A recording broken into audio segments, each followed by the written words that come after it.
Hi, my name is Ernest Ding. I'm one of the development managers here at QuadReal Property Group, overseeing the development of Assembly Park. Assembly Park is an 83-acre site that's owned and operated by QuadReal Property Group. It is bound by Highway 400 to the west, Highway 407 to the south, Highway 7 to the north, and James Street to the east. Assembly Park is also effortlessly connected to the most compelling destinations in the GTA. Via Vaughan's newest TTC subway stop and Aviva rapid transit system. QuadReal is working in partnership with Menkes Development to create a master plan that will see Assembly Park transform into a diverse, world-class mixed-use destination. It will feature a variety of modern housing options and an extensive network of lush parkland and communal public spaces. This community is poised to become a pedestrian-first hub of cultural activity, rich in diverse entertainment, shopping, and dining options. Our first project, Mobilio, is set to welcome its first residents at the end of 2022. The entire Assembly Park project is slated to be completed in the mid to late 2030s, and at the end of it, we hope to call it home for over 23,000 residents. Community members are encouraged to connect with Assembly Park today through 3 unique spaces: the studios at Assembly Park, the gardens, and the plaza. The studios is a retail space that we've converted into a multi-use community space to host a number of community events such as art galleries, exhibits, movie showings, and classes. The building itself also features a colorful and inviting mural created by the local artist Andre Kahn. The plaza is an open space designed to host and facilitate a number of outdoor events throughout the year. The gardens is an outdoor community space featuring vegetable gardens and landscaped trails and open spaces. It will also play host to the Assembly Park Outdoor Gallery. QuadReal is proud to support the creation and commissioning of this high caliber and meaningful public art within the site. We are pleased to launch the Assembly Park Outdoor Gallery. The program is an engaging, inspiring, and accessible expression of the ambition and spirit of the overall development, and we would like to congratulate all the terrific artists who've contributed their voices and vision to the gardens. These spaces showcase the vibrant vision for this cultural hub in Vaughan and serve as the venue for many exciting events throughout the year. It all comes together at Assembly Park. Welcome everyone, and thanks for tuning into the Assembly Park Outdoor Gallery Art Alley Talk. In this talk, we'll take a look at the practices of 5 artists whose work is featured in the Assembly Park Outdoor Art Gallery program in Vaughan, Ontario. The purpose of this talk is to provide insight into the practices and methods of each of these artists and the thinking behind the works they've installed for this program. The Assembly Park Outdoor Gallery Art Gallery program is presented by QuadReal Property Group as part of their 83-acre Assembly Park development in Vaughan, Ontario. My name is Rebecca Carbon. I'm founder and principal of ART+PUBLIC UnLtd, and I'm joined today by members of my team, Sagan McIsaac and Michelle Chaloshchik, who have both been key players in the coordination and delivery of Assembly Park Outdoor Gallery program, and who will be supporting facilitation of this talk. So I'm really looking forward to sharing the next hour with Sagan, Michelle, and our 5 Art Alley artists. Before we get started, I'd like to acknowledge that though we gather virtually, and hopefully this talk will be watched by public art enthusiasts near and far, we do want to begin by acknowledging that the land upon which ART+PUBLIC's headquarters sit is the traditional territory of many nations, including the Mississaugas of the Credit, the Anishinaabe, the Chippewa, the Haudenosaunee, and the Wendat peoples, and importantly, crucially, continues to be home to many diverse First Nations, Inuit, and Métis. It's an area that was traditionally covered by the Dish with One Spoon Wampum Belt Covenant, an agreement that's been used by Indigenous peoples for millennium to describe an agreement for sharing territory among 2 or more nations. And it reminds us to only take what we need, to consider the needs of others in all of our actions, and to consider our collective responsibility in stewarding and caring for each other and our resources now and into the future. In October 2021, we sit today in July 2022, by the way. In October 2021, ART+PUBLIC was engaged by QuadReal Property Group to develop a public art plan for the gardens at Assembly Park. This is a temporary park with garden beds, plantings, and shipping containers within a future community in Vaughan Metropolitan Centre. Through our conversations with the QuadReal Property Group, their partner Menkes, project team members, and the City of Vaughan, we learned that the unique opportunity for this site lies with its potential to create a space for communities to assemble, gather, and connect. This site is a seed for the future growth of the community in an area that is experiencing tremendous growth and transformation. It is a temporal transitional site. The gardens at Assembly Park will thrive with community connection for 8 to 10 years, and then will be transformed into future homes for a new community.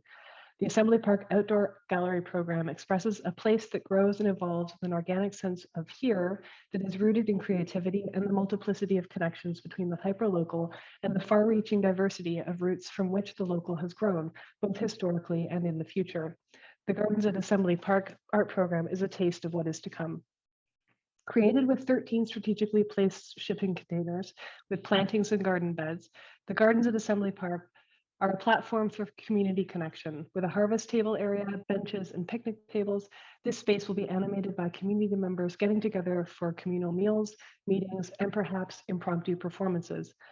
The Assembly Park Outdoor Gallery program aims to inspire and facilitate this sense of community connection.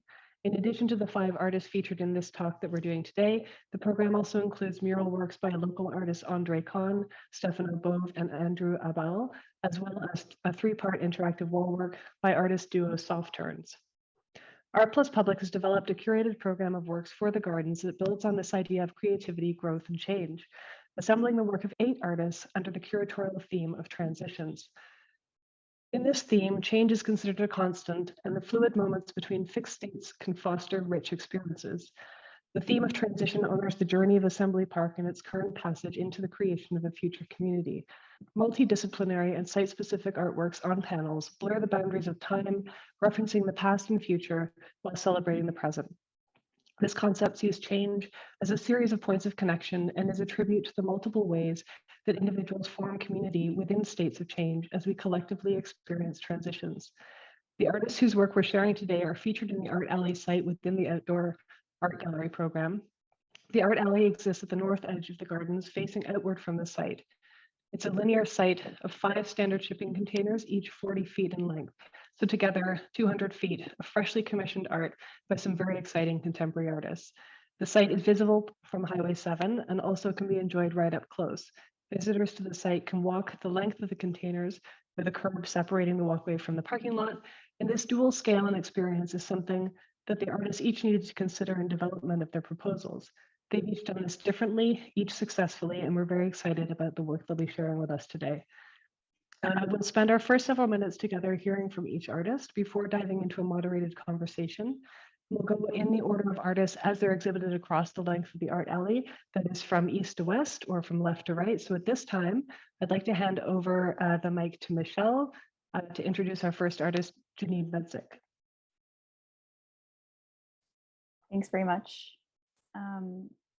Janine Miedzik is known for works that articulate observations and responses to the built environment. Janine's practice bridges painting, sculpture, and installation. Working with commercial, industrial materials such as tarps, gaffer and duct tape, cinefoil, and a paint sprayer, Miedzik examines the context of display and impermanence, paying attention to the temporary nomads in our built environment, job sites, retail displays, film sets, and particularly the invisible supports unseen in passing, scaffolds, signs, and tarped off objects. Her objects and pattern surfaces carry the act of making marks, replayed and reworked on every leg of the journey. Janine Miedzik received an MFA from the University of Guelph and a BFA with honors from OCAD-U. Recent exhibitions include Tie-Dye for Germans at Angel Gallery, Fixations and Saccades at the University of Waterloo Art Gallery, 3-story wall work Blaze at Artscape Young Place in Toronto, hedge wedge mantle and facade at Evans Contemporary, and outdoor projects such as Clown Car on the West Toronto Railpath and Pro Tem, commissioned by Bentway in Toronto. Now I'd like to hand it over to Janine. Hi there. Thanks so much for inviting me to do this and for giving us all a chance to talk about some things. You basically said everything I'm about to say again, but there's a number of ideas that are related that inform my work. I gather them just by walking around in the city, looking, biking, walking, certainly driving, but more often as a passenger in a vehicle. and paying attention to my surroundings, especially those that are subject to layers of change like this one at Assembly Park. I've recently been really into the writing of this guy named Sam Sweet. I'm reading and listening to his descriptions of urban space and the history of neighborhoods, and they're incredible.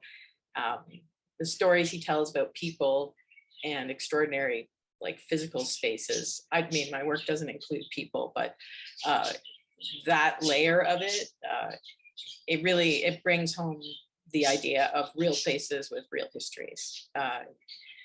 Anyways, in contrast to that, I'm also fascinated with non-places, that idea that the book written by Marc Auger, the cultural theorist, it relates to my growing up in Scarborough in a subdivision in the 70s near Cedarbrae Mall, which was, I think, one of the first strip malls that was converted or covered into an actual physical covered mall. I also like thinking about coverings like paint finishes and surface marks on roads and signage. I'm interested in areas of public space, and I pay attention to how I feel when I move through them. I mean, looking at like a piece of art in a gallery like this one can bring about so many different feelings, and we're set up to experience them in this type of isolation. But I like to try and take this viewing out to the street with me. So in this art alley work, it's called a fix. It's sort of a salute to some of the materials I've been using for over a decade now. And like many artists, my materials come from my job site. I've worked as window dresser, scenic painter, as you say, in film, a house painter, a prop builder, and currently I work in set decoration and film.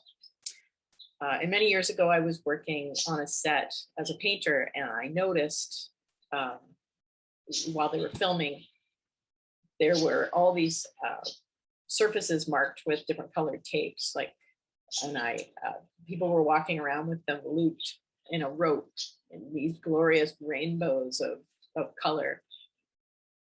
And I grabbed one of them and I began to play around with it. And eventually, after I'd made several objects and I started to do paper collages with them, I started to apply it to giant substrates. First, some plastic sheets, I tried shower curtain, and then tarps. The tarps work beautifully because they actually meld together. The freedom in the sense of like painting with neither brush or paint was kind of exhilarating for me. In addition to this, I was really interested in taking my painting, which I was doing then, off of the wall, not only to be able to make the work temporary, but be able to change it according to its location, like as you see here. The tarps are modular, so they can be adapted to fit, like joined together or expanded or sliced up or sewn into whatever I need for the particular task. They've been folded, hidden in the ceiling, crumpled, crushed, wrapped around structures like this here, stuffed, filled with air, or laid out flat on the ground.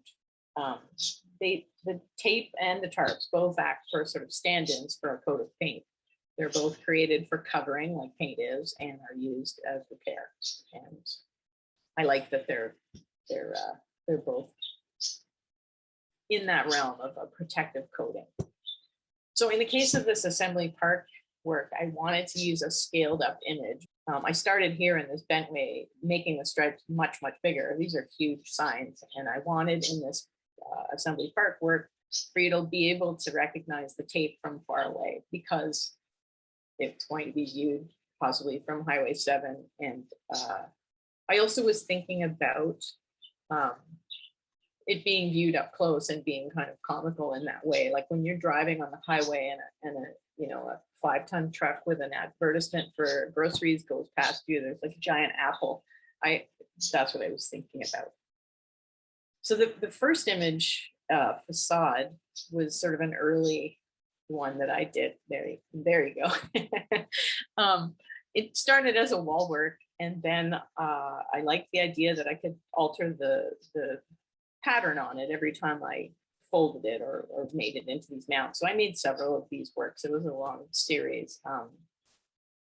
And then the image 2, blaze or chevron, or what else did I call this one here? It kind of takes its cues from traffic signage, obviously, but it's a big piece of foam. So it could stand up and be created into a structure like this. And then in another show, I forgot to mention, had a show at Gallery Stratford where this was in, and this is my favorite configuration, but it was also put together as a sort of floor lozenge shape. It's been shown on the wall. And then, you know, of course, it started to fall apart. That's the nature of my work. And then the black and white one was at Diaz Gallery. This is called Crash. Here I wanted to separate, you know, the use of color and black and white. And so this was like a 30-foot tarp of black and white. And then behind, you can sort of see the separate colors. And those were done on cinefoil so that, you know, I could make them into different shapes. Here, they're just sort of crumpled and layered on each other and families of color. But that's you know, what that show was all about. And then image 4 is Clown Car Pulls into a Smart Center. When I was in grad school, I wrote this little story about clowns going to Walmart, riffing on the joke, you know, to whomever is walking into a bar. It's part critique, but it's also about scale and excess and color. And I made this piece deliberately without being able to see it, if that makes sense, not in the way that you would work on a painting where you're working around it. I folded it all up and worked in one little section, and then would move that out of the way and go to the other side, so that I was always working on small, what I like to see as collage compositions, and then eventually joined them all together like this. And it does look kind of clownish. And it was incredible, like to, I was also thinking about folded maps, that when you're using a paper map in a car, which you don't really do anymore, even a GPS, you're only looking at one little section of it at a time. And then when you unfold it, it looks completely different. So I had 4 or 5 people help me move this out. This is about, well, 30 by 30 feet. And we pulled it out into the field outside the studio. And it was such an amazing moment to see it all. You know, I've looked at it a lot now, but my first view of it was kind of, wow, kind of amazing, because I hadn't seen it in any, you know, only in about maybe 4-foot sections. So, I mean, using tape like this means, you know, you can do these things in a very modular way. And the assembly park work, I've layered it. So I'm kind of just, like I said, looking at the material that I've been using and looking at it up close.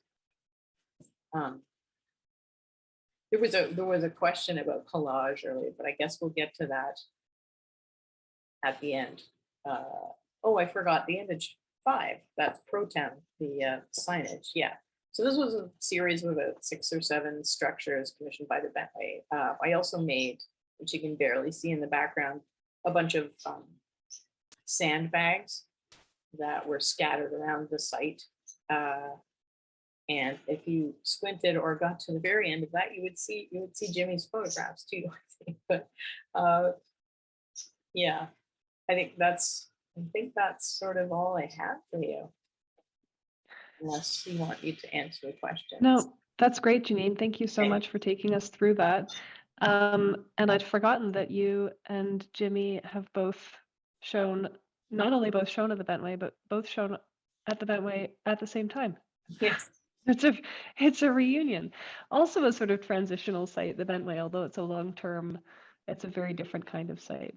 Yes. Thanks so much for that. The first winter that they it was their first program. Yeah. Yeah. Thanks very much for taking us through your work. I mean, for those of us who follow artists and, you know, have done our own research, it's always still a pleasure to hear artists speaking about their own work and hearing it come kind of, there's that personalization of the impulses that you've already read about and kind of understood, but then to hear an artist talk about it with the in a sort of anecdotal way is always such a treat. We're going to move on to our next artist, and it is my pleasure to introduce Afifa Bari. Afifa was born in 1997, is a contemporary realist oil painter and textile artist based in Toronto. She earned her BFA from York University in 2020, and through representational art, she examines the contemporary world through a lens of capitalism, uncovering consumerist values in her work. She discusses issues around the idea of capital markets such as poverty and the cycle of consumerism, and her work focuses on material possessions and the materialistic impulses and desires in a newly advancing society. She discusses fast fashion trends and the constant desire to purchase more and more in a modern society. And I love how Afifa has brought this to her work at Assembly Park. So I'd like to hand over the mic to Afifa. Hi, thank you for having me. So my name is Afifa. I graduated from New York University in 2020, and an update, I am attending QuadReal University for my master's in September, so that's happening. So I am primarily an alternator. That's something I learned, and recently the past year or so, I've been going through an experimental stage. So working beyond a canvas, digital collaging started as an experimental thing around a year ago, just because I wanted something besides oil paint, beyond a studio practice where I wasn't just doing one thing. I didn't want to limit myself. And so that's when digital collaging was born. Besides that, I also do video and learning from photography, and that's pretty much it for now. My work at Assembly Park it consists of digital collaging techniques I've learned and I've been working on for the past year. So aside, my other work is mostly objective. It's more research-based. And recently I've been working more towards intuitive work where I am researching still, but it's not just limited to research. My digital collaging works is based on just capturing and presenting ideas beyond what you see in the physical realm. So I'm also exploring philosophy and history and politics through my work. I'm reading a lot of like the history of philosophy, things like that, to incorporate into my practice. And so my work at Assembly Park, it consists of how I've grown as a person, as well as the change I've seen in my practice. I grew up in the city, but I moved to Vaughan a few years ago. And so that work encompasses what I felt change in me and the environment around me, as well as in my practice, and how that affected me as a person, the individual growth part. Yeah. And this is the second work I made. So this work on the screen right now, these were made around a year ago when I was still experimenting. I gravitated more towards pastel, brighter, happy colors that present the idea in a more subtle manner. Talking about our need for constant material possessions when we could be exploring things within ourselves and finding community around us. That's the next slide. So these are all kind of based from that. I work towards balancing things and again working towards more intuition as opposed to research on these works. What's the next slide again? So this one is actually one of my favorite works. It's the first time I've used more symbolism in my work. It's called Perhaps Another World. It's going more towards asking for a better future and a better world. Because as you do more research and look into all these bigger politics and philosophy, you realize that this relevant, that the world can be better. It can always be better. And this is asking for a more utopian future, which is also subjective, but that's a theme I was exploring in this work. And the last slide. This is actually one of my more recent works from a few months ago. This is again exploring the same theme, but I want to explore more about things not being fully black and white, and that the transitions that take place between change, and that nothing is black and white essentially, except I didn't use black and white. But yeah, that's pretty much it for me. Thank you. Great, thanks so much, Afifa. It's great to hear more about your work. Okay, I'm going to introduce our next artist. Jimmy Limett graduated with a BFA in photography from the Ontario College of Art and Design in 2012. He's exhibited widely across Canada and the United States and currently lives and works in St. Catharines, Ontario. Jimmy Limett's practice is characterized throughout by explorations of the relationship between image and object. He's interested in how images and objects function in late capitalism and how they might point to the lasting impacts of our era of the Anthropocene and continued environmental crisis. Borrowing the aesthetics from advertising and using historical still life references, his works allow for a questioning of how desire and value are created for goods and objects. These works, while bright, imagine a future archaeology where the detritus of our current moment is uncovered and deciphered, arranged, stacked, and made sense of. So now I'd like to welcome Jimmy here to share about your work.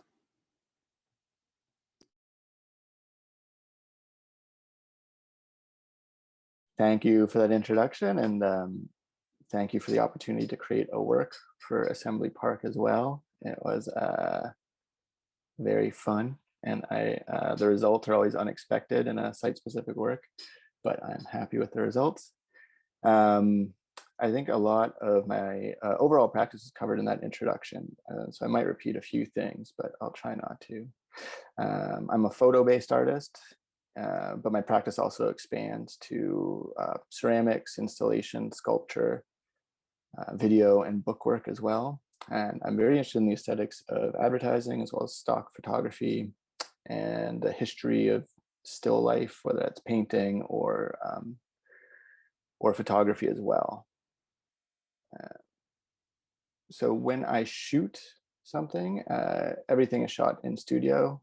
So I have full control over lighting and all of the objects that I'm photographing. The images you'll see below are different examples of site-specific public works I've created in the past, which the methodology of each kind of has fed into how I created this work for Assembly Park as well.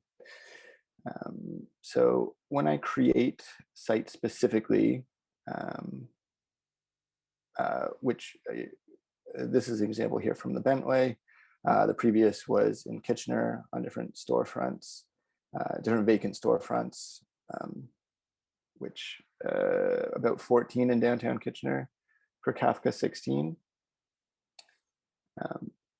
So these images are often shown in spaces that are maybe more reserved for advertising or where people are more familiar seeing advertising images. So when people encounter them, they often see them as some form of marketing or something trying to sell them a product. And the images I make are ambiguous, but they're using the same aesthetic. And the idea or the hope is that individuals will pass by and see them, and it might cause pause because they're not immediately dismissed as advertising images or even as art. So I usually hope to bring up some sort of curiosity in the viewer in that way, which is something that you can't really achieve within the context of an art gallery, but it's something unique to exhibiting artwork in public. So when I create a site-specific artwork, I look at or public artwork, I look at the site itself, the uses of that site, as well as the like the neighboring businesses or the areas around it and their uses. I also think about the history and in that sense, more of a deep geological history and of the formation of the land and different deposit materials within the earth and rock formations and things like that, as well as different possible future uses for the site, which could be immediate, as in the case with the Bentway, which work was made for the first year, so the opening, as well as Assembly Park. So hinting towards what is in store over the next 8 years for the site. So this is another example of the Bentway, which was a site that was still in transition. You can see that the artwork here was to block out the construction behind it. And I worked with a similar methodology at the Bentway as I used at Assembly Park, which is that I visited the site and I collected materials, which I then brought back to my studio to organize and play with and balance and to photograph. Similarly here, there were construction materials around, there was organic elements, plant matter, rocks, garbage. You know, there's pieces of foam that look a lot like the rocks I collected, along with a Dave and Buster's kazoo appears as well from one of the neighboring businesses, along with some wire and various other things that I didn't really know what I was going to do with until I got back to the studio, and some of the materials were used and some were discarded. This sort of led to the final work, although there were a few difficulties in creating it, one of which was the scale of it, the size of it. So the images here from the Bentway are a fair bit smaller, and each was photographed separately. With the image at Assembly Park, where I was dealing with one still life, but the ratio as well is a little bit funny compared to my camera, more of a panoramic, so something you would, or I would associate more with landscape or even a stage and theater. So I used these ideas as inspiration as well. And I created these small ready-made and assemblage sculptures from the materials, which I then arranged across my tabletop on a blue seamless background to photograph. And each of these things I saw in a few different ways, one of which, as in the Bentway, they were sort of standalone assemblage sculptures, which were being documented, as well as I looked at them as characters on a stage in some sort of performance, which is slightly ambiguous, as well as elements within a larger landscape. That is the resulting work. So it kind of continues my interest in public work and sites in general, especially sites in transition. And it becomes an interesting process where you create, or I created an image that I wouldn't have otherwise, which is always a really exciting thing. And I'm very excited to see it really big on the side of a shipping container, and I'm excited for people to engage with it and families to see it, and my own kids to see it. It's pretty cool. It's gonna be really big. That's about it. Thank you. Thank you so much, Jimmy. I really like what you mentioned about curiosity and having, you know, a stranger come up and have this surprise encounter with your work, and opening up this opportunity for shifting perspective and sort of also stumping your viewers, because they're going to be wondering like, huh, what is that? And spending some more time with your piece in that way. So thank you very much. We're going to move on now to Laura Kay Keeling. So it is my pleasure to introduce Laura. Laura Kay Keeling is a Toronto-based self-taught artist whose work encompasses analog photography, video, collage, and installation-based projects. Her artwork explores how we form connections with each other and nature. She explores concepts relating to reciprocal care and how one might engage and interact with other humans, plants, animals, and nature overall. In her collage and installation-based work, she has begun to shift her practice to include grown or foraged garden clippings. She scans, photographs, presses, and repeats. Her accomplishments include being selected to show one of her works at Daegu Art Fair in South Korea, exhibiting at Contact, Big Art TO, and Design TO as part of Exchange Piece, collaborating with fellow artists Khadija Aziz and the Robert McLaughlin Gallery with a virtual project called Layers of Love at RMG, as well as participating in the Akin Studio Residency Program at MoCA. And now I'd like to hand it over to Laura. Hi, thank you so much for having me and for the introduction. As mentioned, my name is Laura Kay Keeling. My pronouns are she, her, they. I am a self-taught visual artist, so mostly working with analog photography, video, collage, and some installation-based artwork. I'm fairly process-based. I've, as mentioned, recently begun to incorporate more found natural elements, as well as photographed or scanned flowers in my artwork. So I'll photo or scan a piece I find from multiple angles. Maybe I'll press it and then do the same thing, photo, scan it again and again. So I've started to refer to these pieces as part of my archive. And within this archive, I can find the same floral piece, but many different forms existing in many different ways, and I can use these over and over again. So in collage work, maybe a video, maybe a moving image, which I've started to explore further. And I think it's kind of like my practice, my process. Many of the artworks, I think of it as living, and so I've gone back and revisited them over time. Just some examples of more recent work to give kind of a better idea. This first slide is from a virtual exhibition titled The Advantages of Tender Loving Care, which was, as mentioned, part of Contact, the Gartio and DigiFest. And it includes artwork that's hanging in these photospheres, so 360-degree images. There's also accompanying audio that I recorded and then layered, kind of made a collage of, that plays in the background. So folks are able to walk or guide themselves throughout the sphere and go from sphere to sphere and see the different artworks. So it includes static images, moving images, and some short video clips as well. This was created during a time when many of us were at home and couldn't be outside due to COVID-19. So thinking about ways we can engage and connect with nature as well as with art in different formats. Next slide, please. So this is a close-up version of that previous artwork. It's titled All My Friends.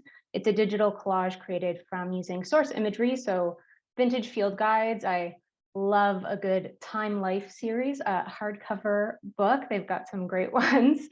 And then also some photographed and scanned natural elements as well. I've since printed this on fabric, so it's also been really interesting now to explore a piece that was created to be digitally exhibited, but now kind of bringing them into the physical realm and kind of seeing how that changes and how I interact with it differently, as well as other folks. Next slide, please. So this is a photo from an installation called When It Gets Dark, I've Shallow Breath. It's one of the pieces that I constantly revisit. It's been exhibited as an installation. I've revisited it to add to the digital collage, and that exists digitally. It exists as an animated moving image as well. It's also the first piece that I created that I was really thinking about our connection to place and time, our memories. It was spurred by an accident that had taken place at somewhere very near and dear to my heart where I'd grown up. So really just thinking about how events can shape memories and connection to nature and where we find ourselves. Next slide, please. So continuing the theme of the work changing and shifting, so portions of that previous installation were also used in this window installation. So just kind of showing, I guess, different approaches and the different ways that these pieces have grown and changed over time.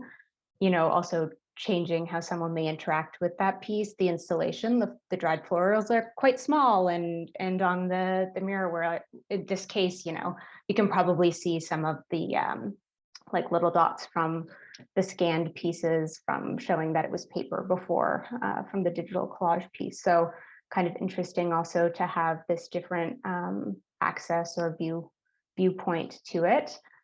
This was part of the Design TO Exchange piece. It also featured artwork from a collaborative project Next slide, please.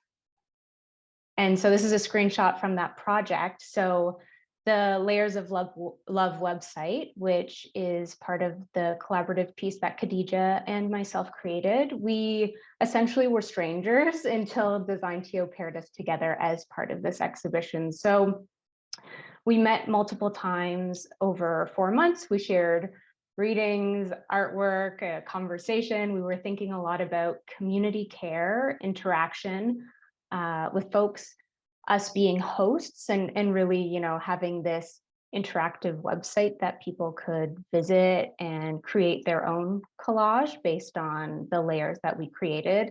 The layers for that came from 2 digital collages that we made together. Essentially, one of us would create a layer and then send it to the other person, and they would create a layer and then send the piece back. So it was really interesting to think about, how do you contribute and create a layer while keeping in mind what the other person created, what they contributed, giving space and direction to the piece, and, you know, considering care for each other while doing that. The layers from those pieces, as I said, were created from those 2 collages, but currently it also features layers from 3 other artists, and we revisited previous pieces of our own artwork and then contributed also new layers. And so my newer contributed layers were from that installation, When It Gets Dark, I Have Shallow Breath. So just again, another kind of example of this revisiting, reworking, having things exist in different formats and being able to interact with them in different ways. For the Assembly Park piece called Fragile Wild, I utilized analog photography to create grids on both sides. And then in the center, there's quite a large digital collage. I created it using sourced imagery, again, other analog photography, photos, scans, natural elements. In the grids, there's little hidden bits and pieces of layered additional natural imagery, as well as some human-made elements. So kind of also hoping for a bit of like exploration and surprise when someone maybe finds like these little added tidbits. It actually made me think a little bit about a board game, maybe Snakes and Ladders, kind of thinking about connection, personal journeys, how we kind of move from one space to the next. And then also, of course, considering the scale. So the grid is created from smaller, equal-sized images, while the center has a lot of large, different shapes and sizes. And so it will change someone's experience depending on how far away or how close they are to the piece. And that's it for me. Thank you. Thanks so much, Laura. Okay, and next up we have Malik, who's a multimedia artist based in Ajax, Ontario. Malik McKoy recently graduated from OCAD University's BFA in the Drawing and Painting program. He's also recently graduated from Seneca's Game Art and Animation program. These programs have influenced his practice to consist of painting and producing computer-generated 3D visuals. Straddling the line between analog and digital, he attempts to create a visual world that lives across both practices. The subject matter of the work is a reflection of the banal qualities of where he's currently based, while translating it with a vibrant and playful lens. I'd like to hand it over to Malik. Hey everyone, thank you Sagan for that intro. Yeah, to expand on what she was saying, I have a painting practice and a digital practice, which mainly revolves around 3D modeling. Recently, I've been trying to integrate the two of them by having the digital processes of the 3D modeling world influence my painting, as seen in this first slide here. This painting is actually from my first solo residency show that just opened last month.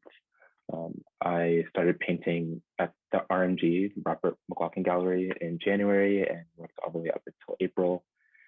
And produced about 5 paintings, which are now on view at the gallery.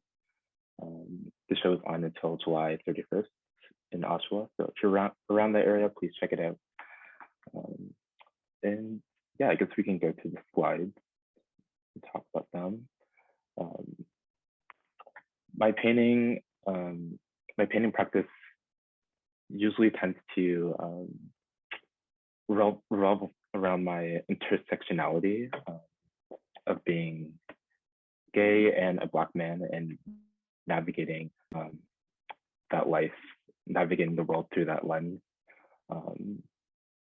as well as was mentioned before, talking about just where I grew up, how I grew up, my surroundings in the present day, what I think about in the future, stuff like that.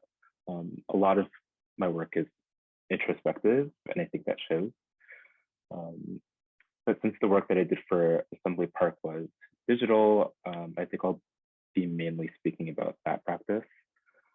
So I picked up 3D modeling just as something for fun during my painting undergrad at OCAD. It was just a way for me to just have fun in the midst of a stressful 5 years. And I wasn't really intending for 3D modeling to be like a professional practice. But after I graduated, I actually ended up getting a lot more opportunities surrounding that.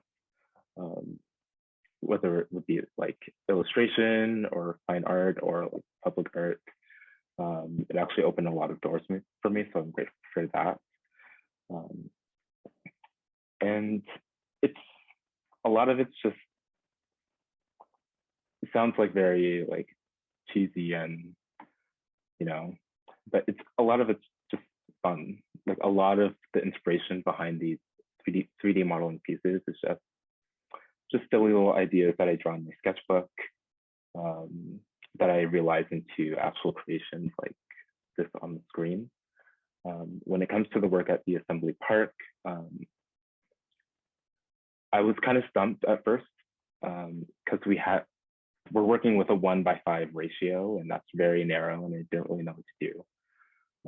But I was looking through my sketchbook, and I had an idea that I was going to start just for my Instagram for fun, because I hadn't done one of those in a while. And I thought, hey, why don't I expand this into something for the Assembly Park and make it really substantial. So in the piece, it's called Sunset Drive. It features some props and elements that can be seen in my earlier digital work.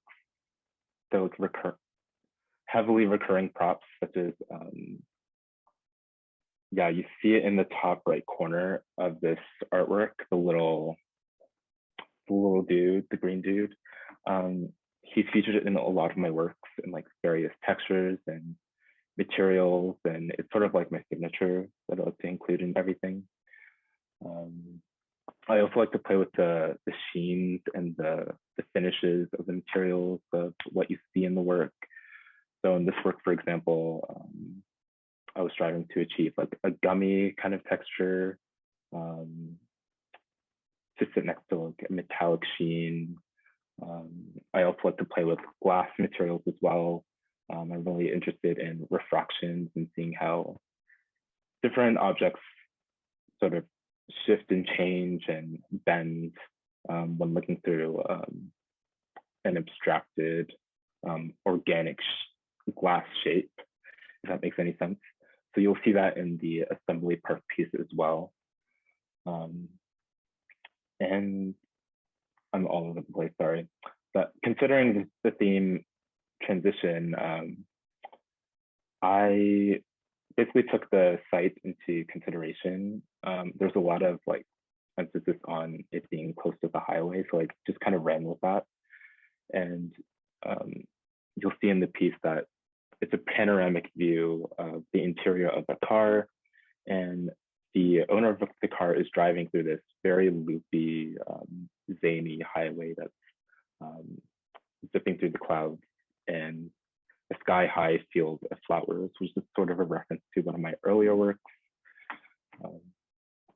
And it's kind of I guess a metaphor for like physical transition, but also like mental transition as well. Transitioning from jobs, transitioning from a mental state from like sadness to happiness. I really like my work to be up to the interpretation of the viewer. So I tend to make things half representational, but also like half abstract, so that it leaves room for interpretation and allows viewers to insert their own stories into what they see in the artwork. Yeah. Thank you so much, Malik.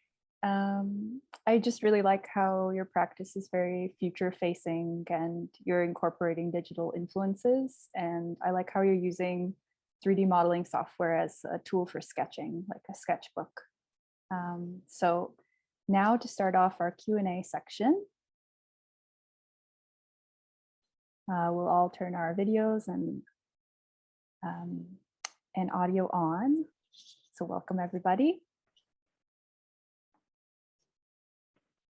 Okay, now that we have everybody here, the first question for everybody is, what most excites you about the opportunity to create a new work for Assembly Park in this outdoor gallery? I guess I'll start. I hadn't really done like public art like on this scale before, so that alone was quite a bit of a challenge for me, and I was excited to take that head on. And like I mentioned before, like just the ratio of the shipping containers is quite a task to grapple with, especially when you're used to working in a certain kind of ratio for a while. Usually with painting, you have your typical standard ratios like 4:5 or 3:5 or 3:4 and whatever. So it was really challenging to sort of picture my work in such a linear, narrow composition. So it was fun playing around with that.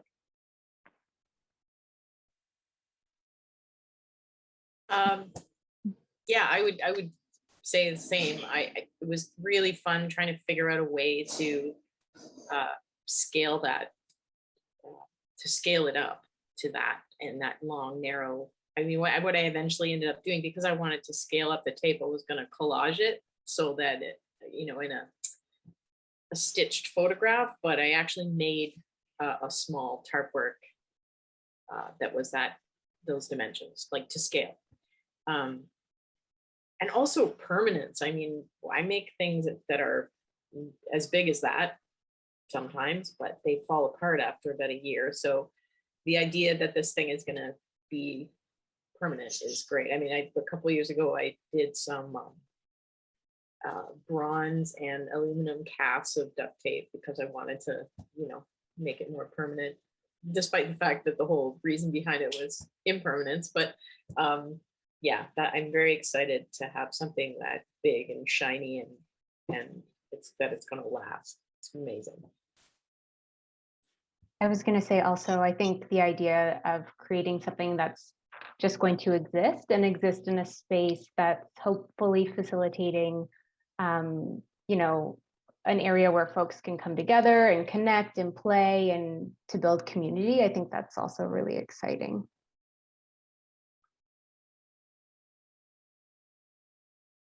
Great. So I have our next question, and you know, all of you artists have a studio practice with some varying experiences creating public art. So I was curious to know, other than the scale that you were chatting about, some of the unique opportunities and challenges when you were creating a work for public space and how they differ from a studio practice. I can start this one. So for the longest time, I was terrified of working big, all of art school, for the past few years. So I've been like slowly transitioning to bigger canvases. But the scale on this one, even though it's digitally made, it's like out of my comfort zone, and that's a good thing because I've been looking for something out of my comfort zone. This is gonna push me to make something. I want to make something bigger now. So essentially what this project did help me out with that. My studio practice is obviously painting, and canvases can only be so big, but the fact that it's just like 40 feet, that kind of blew my mind. But yeah.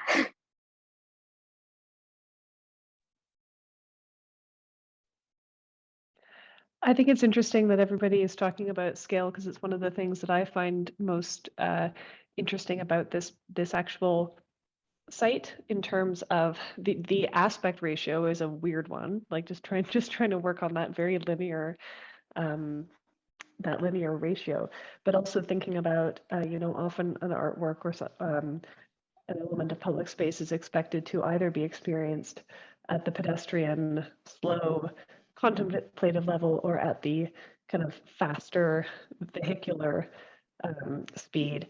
And this work is kind of has the challenge and opportunity of working both. And then the temporal scale is really interesting as well, just being that kind of in between, it's not quite temporary, it's not going to be there forever. And so it participates in a really interesting way in the urban context in that way as well. A number of you are working with collage techniques in your practices. And I wonder, Janine, if your work specifically layers vibrantly colored tape and tarps, as you've spoken about. Can you speak to your interest in combining and recontextualizing images and objects? A number of you can actually respond to this, the idea of kind of taking something out of context and what that does within your practice and within a public artwork.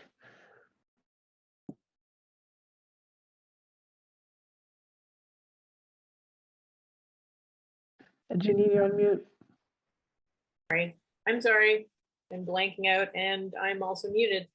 I think the initial collages that I did with tape, it was just, kind of riffing on Ellsworth Kelly and the blanking out of areas on landscape with color. Yeah, and I love the ability of this adhesive to do that. I mean, it doesn't have to be adhesive, but it's completely, like I said with the tarps, it's like unmodulated paint.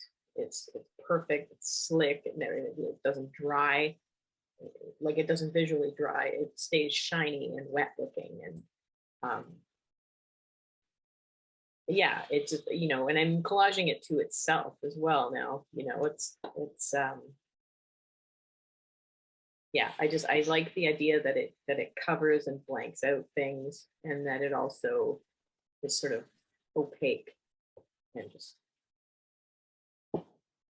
draws a line over things. Does that answer the question? I was going to ask if Jimmy wanted to speak about shifting context and using whereas the landscape context is the same, but you're using a kind of form, a visual form in a different way. But I think that's kind of getting into our next question. So I'll let Sagan ask her question. Oh, it's actually Michelle.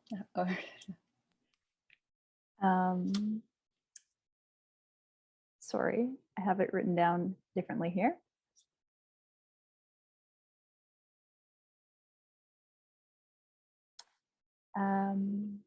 So both Jimmy and Laura use photos in different ways. Jimmy through the language of advertising and posing a product for display, but also a grand tradition of still lives. Laura through a method of record keeping, as if an intimate journal of garden clippings. Can you both speak to your use of photography as a medium? Sure. Jimmy, would you like to go first, or? You can go, you beat me. All right. Yeah, that's a super interesting question. I think for me, I've always been interested in photography. As a child, I carried around disposable cameras. And I think as someone with ADHD, part of it is because I don't want to forget anything. Like I don't want to forget moments. So I'm constantly like, even things that someone might think is like a super mundane moment, someone's like freshly cut lawn, or like, I don't know, the way the petals have fallen off a rose. I get so obsessed, and I just need to take photos and capture these moments. I think what's interesting is with analog photography, I don't know how it's going to turn out. And then I may not even like it, it maybe is months later that I get something developed and I'm actually reflecting on what, where I'd taken the photos or those moments. But certainly I think it does act for me as a way of capturing and archiving memories and moments in time, but then in turn, using it maybe in different ways. So whether it's collage or video or something else, it's perhaps changing it from just being my memory to hopefully something that spurs something in someone else that they can kind of connect to. And even if it's a super subtle layering or use in something else, I think that's kind of what's nice about it for me, and incorporating it in these different ways.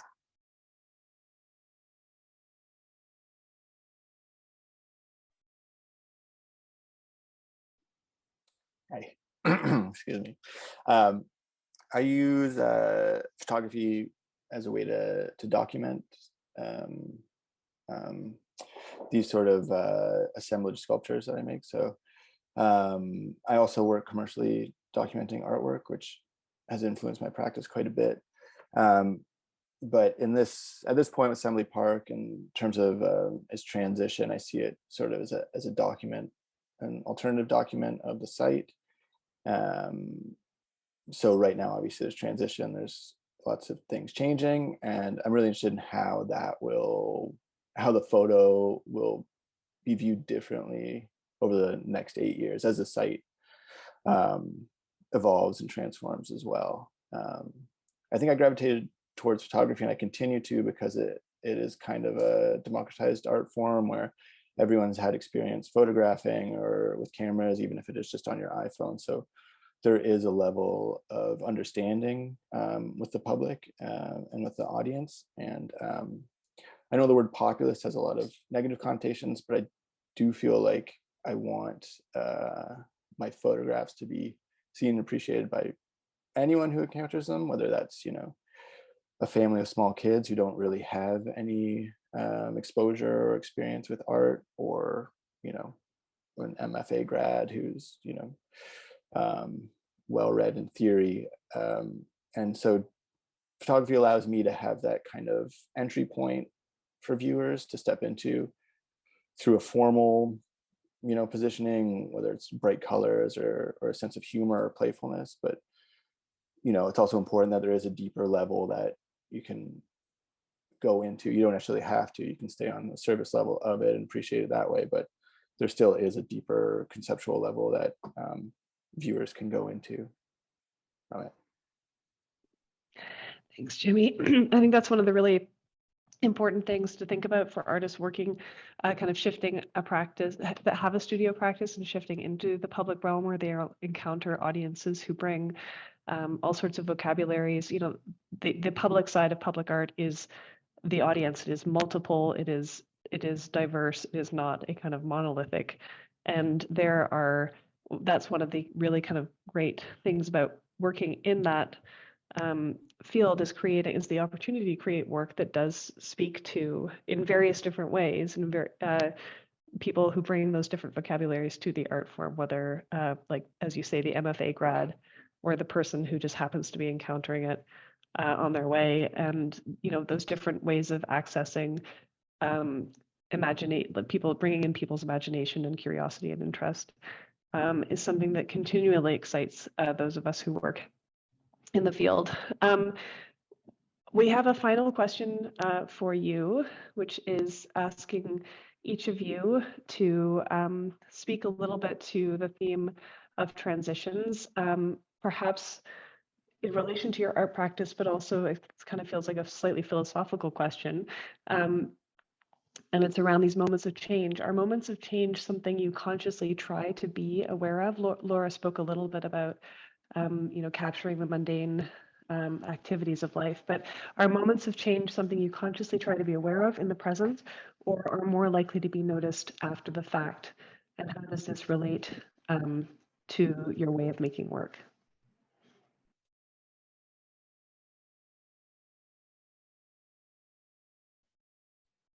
I don't mind.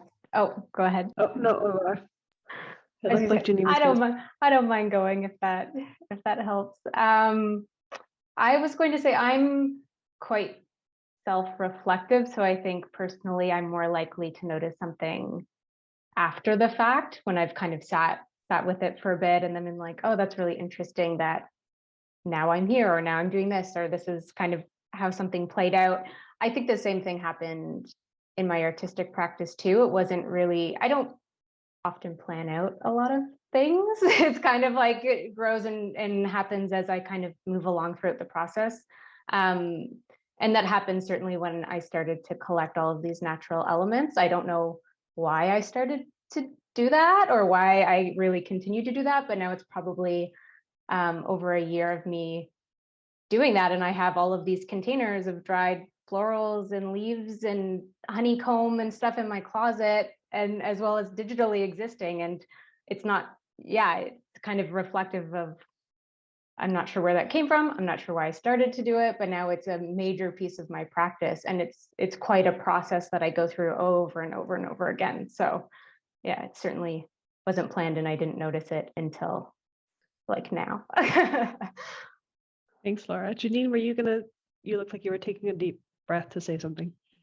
Always. Well, I mean, I think about transition a lot in terms of, the city and construction. I mean, the sky is full of cranes and, it's where I find materials and also images of things. I took a lot of, I just have to say here too, I was laughing during Jimmy talking about the materials that he picked up for his image for the container. Because when I went there in site visit, I got out of the car and got so excited because there was a pile of foam and some tubes laying on the ground. I went over and took about 1,000 pictures and then got back in the car and realized that I hadn't taken any photos of the containers. But anyways, those materials, they're bright and fun. And that's kind of how I think about transition. Also, the way that roads are rerouted, the way that buildings are covered up, like boarded and change and are altered, and that's how I think of transition as it relates to my practice for sure. Thanks, Janine. Malik, Afifa, Jimmy, do you have anything you want to add? I can say something. Well, within my photographs, I often try to use a few different types of materials, and that's reflected in the work at Assembly Park. So using organic materials, but also ceramic, mass-produced plastic, and just considering the different sort of biographies and life cycles of those materials, and the time, it takes for, an orange to rot, for example, versus, a plastic bottle, and how long those things are going to be around. So, probably much longer than the photo itself, but the orange, not likely.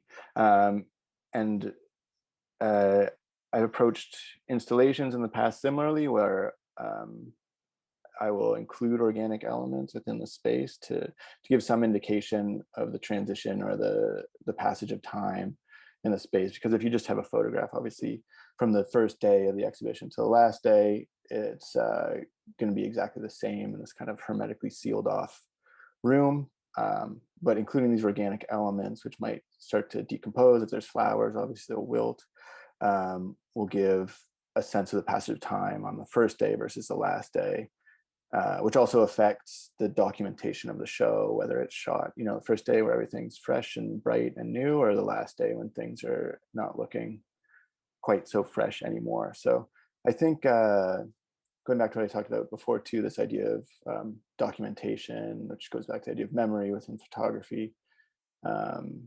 the passage of time are all things I'm thinking about when I'm making work.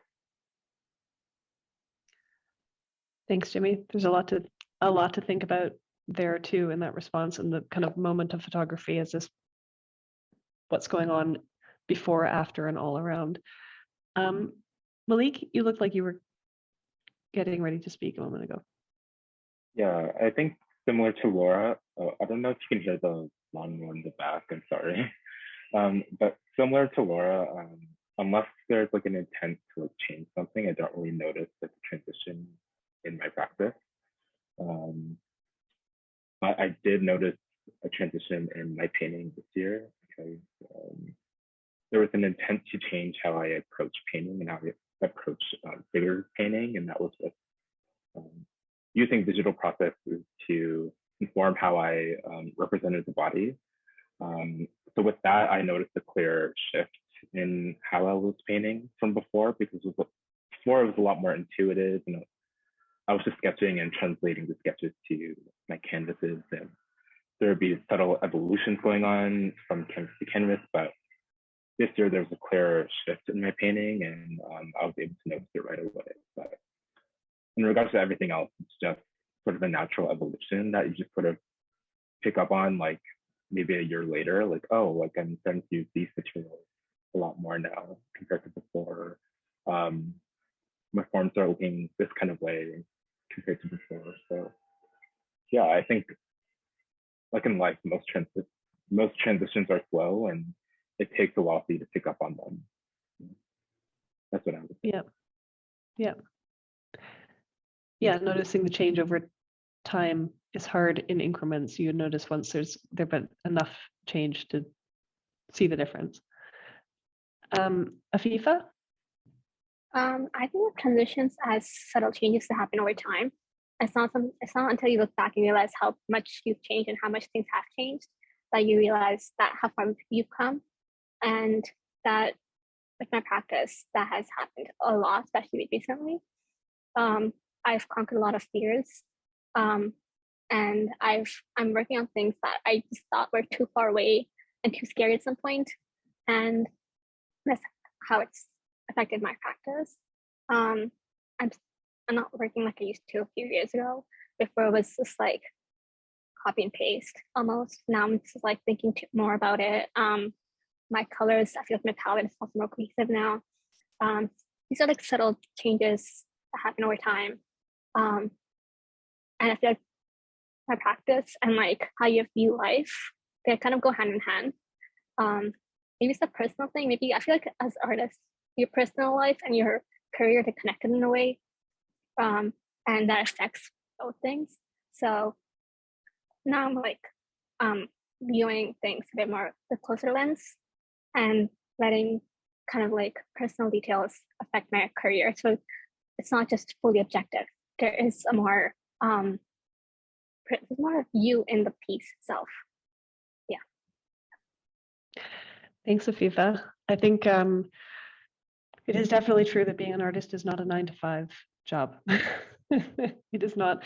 It's not a day job. It is a way of being in the world, and so there's definitely an intertwining of your perception of everything around you and your practice and how you use your practice to kind of communicate your understanding to other people and help the rest of us understand what is going on in the world. I want to thank all of our artists for joining us today. Thank you, Jimmy, Janine, Afifa, Malik, Laura. Thank you to QuadReal for investing in this program and understanding and valuing the role that a vibrant art program plays in the creation of community. As I said before, the theme of transitions honors the journey of Assembly Park and its current passage into the creation of a future community. The program overall presents the work of 8 artists. And so there was also the work of Andre Kahn, Stefano Bove, Andrew Abal, and Soft Turns included in the overall program. The program is a tribute to the multiple ways that individuals form community within states of change as we experience collective transitions. And the installations being complete in July 2022 will be in place for approximately 8 to 10 years as the site around it continues to evolve, transform, and transition. So that's it for us today. If you want to keep up to date on ART+PUBLIC projects, you can follow us on Instagram at ART+PUBLIC+, and also sign up for our monthly newsletter on our website. Thank you again to our brilliant artists. You are the ones that have made this program the exciting thing that it is. And obviously, public artwork cannot be done without artists. So thank you, and thank you all for joining us. Thanks for your support, and Bye-bye.